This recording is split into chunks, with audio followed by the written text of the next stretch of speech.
بسم اللہ الرحمن الرحیم ان الذين يؤذون الله ورسوله لعنهم الله في الدنيا والآخرة وأعد لهم عذابا مهينا. صدق الله العلي العظيم وصدق رسوله النبي الكريم ونحن على ذلك لمن الشاهدين والشاكرين والحمد لله رب العالمين. آئیے سب سے پہلے بارگاہ رسالت میں حدیث درود پیش کریے. پڑھیے اللہم صلی علی سیدنا مولانا محمد وعلی آل محمد کما تحب و ترضی بصلی صلاۃ و سلام علیک یا رسول اللہ صلی اللہ تعالیٰ علیہ وسلم. رسول اور آل رسول پر ایک مرتبہ آواز بلند درود شریف پڑھیے. اللہم صلی علی سیدنا مولانا محمد جد الحسن والحسین وعلی آل سیدنا مولانا محمد جد الحسن والحسین. حضرات محترم، جن صفاق بدبخت لوگوں نے خاندان رسول کے ایسے ایسے مہکتے پھولوں کو کربلا میں بے دردی سے مسل دیا، جن کو حضور نبی کریم صلی اللہ علیہ وسلم نے جنتی جوانوں کا سردار بتایا تھا، جن کی ماں کو جنتی عورتوں کی سردار، جن سے محبت کرنے والوں کو ایمان کی سلامتی کی ضمانت قرار دیا، جن کی محبت کو اپنی محبت اور دشمنی کو اپنی دشمنی قرار دیا، جن کی رگوں میں اللہ کے رسول صلی اللہ تعالیٰ علیہ وآلہ وصحبہ وسلم کا مبارک خون گردش کر رہا تھا. اللہ تعالیٰ ان ناعاقبت اندیشوں کو آخرت میں تو سزا دے گا ہی، مگر دنیا میں بھی انہیں ذلیل و رسوا کر کے قیامت تک کے لیے عبرت کا نشان بنا دیا. محترم حضرات، حضور علیہ السلام نے اپنی قرابت اور اہل بیت کی محبت کو ہمارے اوپر واجب قرار دیا ہے، اور یہ وجوب حکم الہی سے ثابت ہے. قرآن کریم میں ہے قُلْ لَا أَسْأَلُكُمْ عَلَيْهِ أَجْرًا إِلَّا الْمَوَدَّةَ فِي الْقُرْبَى. آپ فرما دیجئے اس تبلیغ رسالت پر میں تم سے کوئی بدلہ طلب نہیں کرتا، صرف قرابت کی محبت. حضور علیہ السلام نے تشریف رکھے بعد میں وقت دیا جائے گا سنت پڑھنے کا، وقت دیا جائے گا سنت پڑھنے کا. حضور علیہ السلام نے تبلیغ و رسالت کے ذریعے ہم پر جو احسان فرمایا، اس پر ہم سے کوئی اجرت طلب نہیں کی، سوائے اس کے کہ اہل بیت کی محبت اور قرابت سے محبت کریں، اور یہ حکم بھی پیش نظر رکھیں کہ آپ صلی اللہ تعالیٰ علیہ وسلم نے قرابت سے محبت کا جو حکم دیا، یہ اجر بھی آقا علیہ السلام بدلے کے طور پر اپنے لیے طلب نہیں فرما رہے، بلکہ یہ بھی ہمارے بھلے کے لیے ہے. اس سے ہمیں ایمان و ہدایت کا راستہ بتا رہے ہیں، ہمارے ایمان کو جلا بخش رہے ہیں، اور اہل بیت و قرابت کی محبت کے ذریعے ہمارے ایمان کی حفاظت فرما رہے ہیں. اب محبت اہل بیت کا ہمیں کیا فائدہ ہے؟ حضور نبی اکرم صلی اللہ علیہ وسلم نے ارشاد فرمایا النجوم امان لأہل السماء وأہل بیتی امان لأہل الارض، یعنی آسمان والوں کے لیے ستارے امان ہے اور زمین والوں کے لیے میرے اہل بیت امان ہے. حضرت زید بن ارقم رضی اللہ تعالیٰ عنہ سے روایت ہے کہ حضور نبی اکرم صلی اللہ علیہ وسلم نے ارشاد فرمایا اے لوگو، میں تم میں دو چیزیں چھوڑ کے جانے والا ہوں، اور اگر تم ان کی اتباع کرو گے، ان کو فالو کرو گے تو کبھی گمراہ نہیں ہوگے. اور وہ دو چیزیں کتاب اللہ اور میرے اہل بیت یعنی میری اطرت ہے. حضرت جابر بن عبداللہ رضی اللہ تعالیٰ عنہ سے روایت ہے کہ حجت الوداع کے دن حضور نبی اکرم صلی اللہ علیہ وسلم اونٹنی پر سوار تھے اور خطبہ ارشاد فرما رہے تھے. میں نے سنا آپ صلی اللہ علیہ وسلم نے ارشاد فرمایا اے لوگو، میں نے تمہارے درمیان دو چیزیں چھوڑی ہے کہ تم اس کو پکڑ کے رکھو گے تو کبھی تم گمراہ نہ ہوگے. ایک تو کتاب اللہ اور دوسری میری اولاد میرے اہل بیت ہیں. حضرت امام حسن و حسین رضی اللہ تعالیٰ عنہما کی فضیلت میں حضور صلی اللہ علیہ وسلم کا فرمان ہے کہ حضرت ابو سعید خدری رضی اللہ تعالیٰ عنہ سے روایت ہے کہ حضور صلی اللہ علیہ وآلہ وصحبہ وسلم نے ارشاد فرمایا حسن اور حسین جنتی نوجوانوں کے سردار ہیں. حضور نبی اکرم صلی اللہ علیہ وسلم کے قلب اطہر میں اہل بیت کرام اور خاص طور پر حضرت امام حسین رضی اللہ تعالیٰ عنہ سے محبت کی شدت دیکھے تو ان نفوس کا مقام و مرتبہ سمجھ میں آتا ہے کہ ایک مرتبہ امام حسن و حسین رضی اللہ تعالیٰ عنہما دونوں دوڑ کر آپ صلی اللہ علیہ وسلم کے پشت پاک پر چڑھ گئے. صحابہ کرام انہیں اتارنے لگے تو آقا کریم صلی اللہ علیہ وسلم نماز میں انہیں اشارے سے ایسا منع فرما دیا.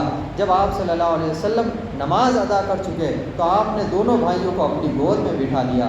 حضور نبی اکرم صلی اللہ علیہ وسلم کو یہ پسند نہ ہوا کہ حضرت امام حسین کو پشت سے اتار دیں، حالانکہ صحابہ کرام نے اتارنا چاہا، لیکن حضور صلی اللہ علیہ وسلم نے نماز ہی کی حالت میں اشارے سے روک دیا، اس لیے کہ کہیں حسین یہ محسوس نہ کرے کہ مجھے نانا کی پشت سے کیوں اتارا۔ حضرت امام حسین کے جذبات و احساسات کی اتنی قدر تھی کہ آپ صلی اللہ علیہ وسلم کو ان کی اتنی سی بھی اذیت گوارا نہ ہوئی۔ حضور نبی اکرم صلی اللہ علیہ وسلم نے حضرت امام حسین رضی اللہ تعالیٰ عنہ کو پیار کرتے ہوئے ارشاد فرمایا کہ حسین مجھ سے ہے اور میں حسین سے ہوں، اللہ اس سے محبت کرے جو حسین سے محبت کرتا ہے، اور جس نے حسن و حسین سے محبت کی اس نے در حقیقت مجھ سے محبت کی، اور جس نے حسن و حسین سے بغض رکھا اس نے مجھ سے ہی بغض رکھا۔ گویا کہ حضرت امام حسین سے محبت براہ راست رسول کریم صلی اللہ علیہ وسلم سے محبت ہے، اور امام حسین رضی اللہ تعالیٰ عنہ سے عداوت بلا واسطہ حضور نبی اکرم صلی اللہ علیہ وسلم سے عداوت ہے۔ حضرت سلمان فارسی رضی اللہ تعالیٰ عنہ سے روایت ہے کہ حضور نبی اکرم صلی اللہ علیہ وسلم نے حضرت امام حسن و حسین رضی اللہ تعالیٰ عنہما دونوں شہزادوں کی موجودگی میں ارشاد فرمایا کہ جو ان دونوں سے محبت کرے میں اس سے محبت کرتا ہوں، اور جس سے میں محبت کروں گا اللہ اس سے محبت کرے گا، پھر اللہ جس سے محبت کرے گا اسے نعمتوں والی جنتوں میں داخل فرمائے گا۔ پھر فرمایا کہ جو ان سے بغض رکھے یا ان پر زیادتی کرے یا انہیں اذیت دے میں اس سے بغض رکھتا ہوں، جس سے میں بغض رکھوں گا وہ اللہ کے بغض کا سزاوار ہے، اور جس سے اللہ بغض رکھے تو وہ اسے جہنم کی آگ میں داخل فرمائے گا اور وہ رسوا کن دائمی عذاب کا حقدار ہوگا۔ حضرات محترم، کربلا میں جو کچھ ہوا وہ اہل بیت کرام سے بغض و عداوت کی بنیاد پر ہوا۔ وہ لوگ جو یزید کے دفاع میں بہت سے کام لیتے ہیں اور وہ دانستہ طور پر حضور اکرم صلی اللہ علیہ وسلم کو تکلیف پہنچانے کے ناقابل معافی کے گناہ گار اور ارتکاب کرتے ہیں۔ حضور صلی اللہ علیہ وسلم کو تکلیف پہنچانے کا انجام کیا ہے؟ سورہ احزاب میں اللہ تبارک و تعالیٰ نے ارشاد فرمایا کہ ان الذین یؤذون اللہ ورسولہ لعنهم اللہ فی الدنیا والآخرہ وأعد لهم عذابا مہینا۔ بے شک جو اذیت دیتے ہیں اللہ اور اس کے رسول کو اللہ نے ان پر لعنت فرمائی ہے اور دنیا و آخرت میں ان کے لیے خواری کا عذاب تیار کیا گیا ہے۔ اگر کسی نے حضور صلی اللہ علیہ وسلم کو اذیت پہنچائی تو اللہ رب العزت نے ان کو اذیت پہنچائی ہے اور اذیت کے ساتھ منسوخ کیا، گویا کہ اس میں اللہ تعالیٰ کو تکلیف پہنچائی ہے، اور یہ امر غور طلب ہے کہ اللہ تعالیٰ کو براہ راست تکلیف پہنچانا ممکن نہیں ہے، کیونکہ اللہ رب العزت کی ذات اقدس ایسے احساسات سے پاک ہے۔ اذیت تو حضور صلی اللہ علیہ وسلم کی ذات کو پہنچتی ہے جسے اللہ رب العزت اپنی اذیت قرار دیتا ہے۔ جیسے حضور صلی اللہ علیہ وسلم کی اطاعت اللہ کی اطاعت ہے، حضور کی محبت اللہ کی محبت ہے، اور حضور کی حرمت اللہ کی حرمت ہے، حضور کی نافرمانی اللہ کی نافرمانی ہے۔ اسی طرح حضور صلی اللہ علیہ وسلم کو تکلیف پہنچانا اللہ تعالیٰ کو تکلیف پہنچانا ہے۔ جب اللہ اور اس کے رسول صلی اللہ علیہ وسلم کے حقوق ایک ہی ہیں تو جس نے خانوادہ رسول رضی اللہ تعالیٰ عنہم اجمعین کو تکلیف پہنچائی اس نے رسول اللہ صلی اللہ علیہ وسلم کو اذیت دی، اور اللہ و رسول اللہ کو اذیت دینا حقیقت میں اللہ کو اذیت دینا ہے۔ اب وہ لوگ خود سوچے جو اللہ اور اس کے رسول کو تکلیف پہنچا رہے ہیں وہ اپنا ٹھکانہ کہاں بنا رہے ہیں۔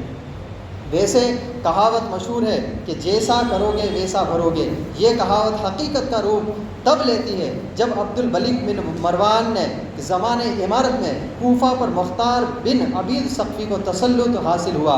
اس نے کہا کہ میں قاتلین امام حسین میں سے ایک کو بھی دنیا میں چلتے پھرتے نہیں رہنے دوں گا، اگر میں ایسا نہ کروں تو مجھ پر اللہ اور اس کی رسول کی لعنت ہو۔ پھر اس نے لوگوں سے کہا کہ مجھے ہر اس شخص کا نام و پتہ بتاؤ جو حضرت امام حسین رضی اللہ تعالیٰ عنہ کے مقابلے میں کربلا گئے تھے۔ لوگوں نے بتانا شروع کیا اور مختار نے ایک ایک کو قتل کرنا اور سولی پر لٹکانا شروع کر دیا۔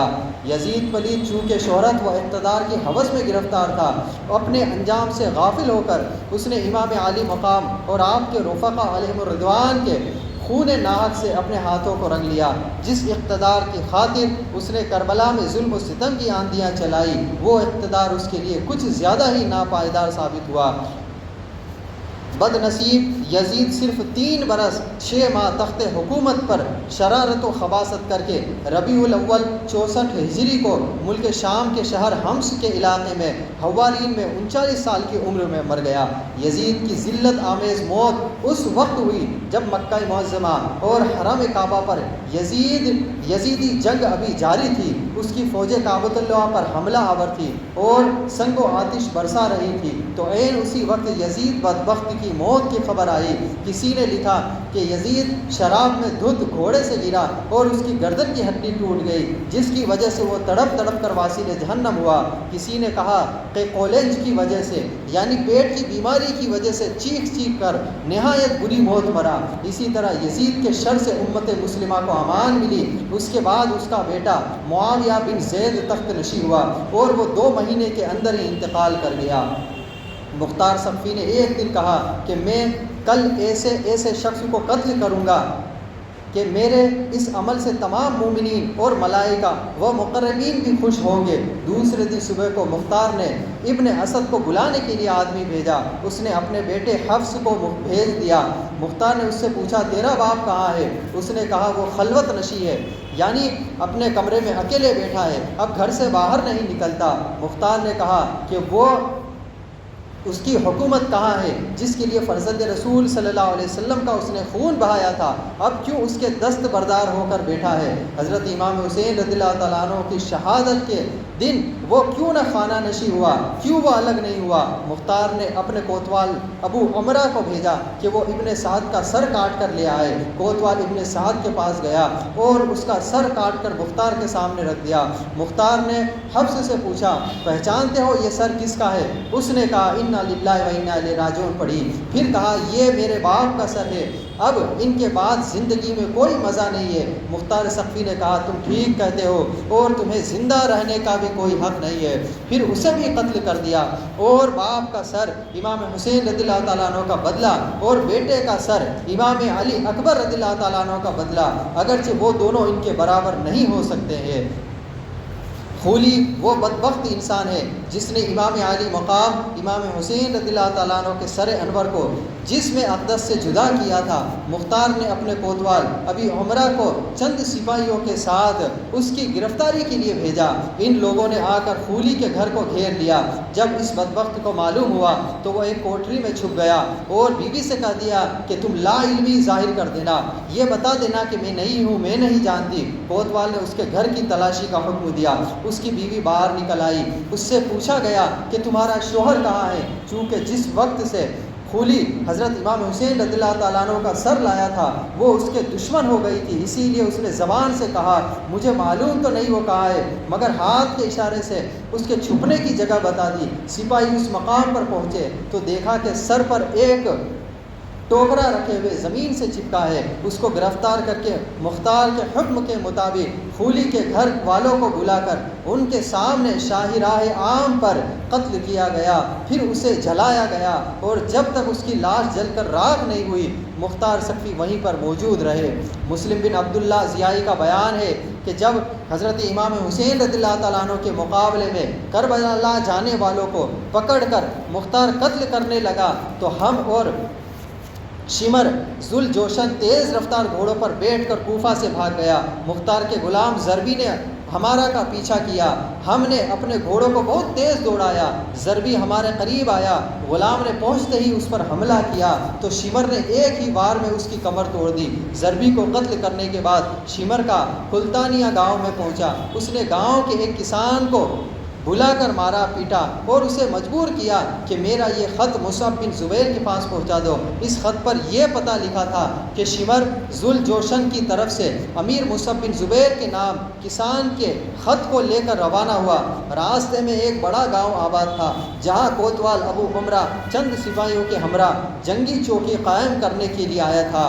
یہ کسان اس گاؤں کے ایک کسان سے مل کر شمر نے جو اس کے ساتھ زیادتی کی تھی اس کو بیان کر رہا تھا کہ ایک سپاہی ان کے پاس سے گزرا، اس نے شمر کو خط اور اس کے پتے کو دیکھا، پوچھا کہ شمر کہاں ہے؟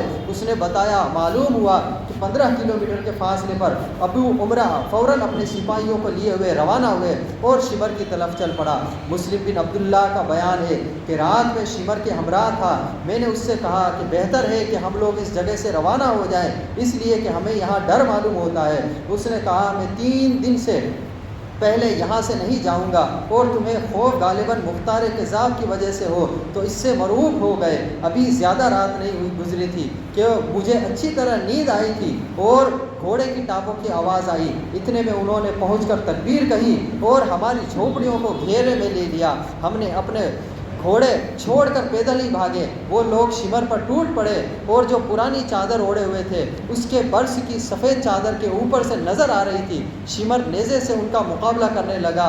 ابھی تھوڑی ہی دور گئے تھے کہ تکبیر کی آواز کے بعد ہم نے سنا کہ اللہ نے خبیث کا خاتمہ کر دیا۔ پھر ان لوگوں نے اس کا سر کاٹ کر لاش کو کتوں کے لیے پھینک دیا۔ امام عالی مقام کے قاتلین میں سے عبداللہ بن اسید جہنی، مالک بن نصیری بدی اور حمل بن مالک محاربی بھی تھے۔ یہ سب اس زمانے میں قادسیہ میں رہتے تھے۔ مختار نے ان سب کو گرفتار کرا لیا اور مختار نے ان لوگوں سے کہا کہ اے اللہ و رسول اور آل رسول کے دشمنوں، حسین بن علی کہاں ہے؟ مجھے حسین کی زیارت کراؤ۔